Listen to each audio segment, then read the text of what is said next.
কক্সবাজারের বৈষম্য বিরোধী আন্দোলনের ছাত্রনেতা সাদিদুল হুদার পিতা হাবিবুল হুদা হত্যায় এখনো মামলা হয়নি। আটক হয়নি হত্যাকাণ্ডে জড়িতরা। গতরাত 10টার দিকে ঈদগাঁও উপজেলার ইসলামাবাদ ইউনিয়নের ফাইসাখালী এলাকায় এই হত্যাকাণ্ড হয়। গুলিবিদ্ধ হন সাদিদের ফুফু ও খালা।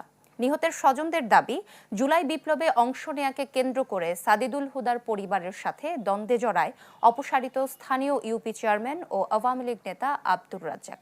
এর জেরে শুক্রবার বিকেলে সাদিদ ও তার পরিবারের ওপর হামলা চালায় রাজ্জাক ও তার সহযোগীরা। পরে রাতে ৩০ থেকে ৪০ জনের একটি দল বাড়িতে ঢুকে এলোপাতাড়ি গুলি চালায়। অবশ্য ঈদগাঁও থানার ওসি মশিউর রহমান জানান, জমি নিয়ে বিরোধের জেরেই মূলত এই ঘটনা। এ বিষয়ে পুলিশের সহযোগিতা চেয়ে না পাওয়ার অভিযোগ উঠেছে। আমার ফুফে ছিল, আমার খালা ছিল, ওদেরকেও গুলি করছে।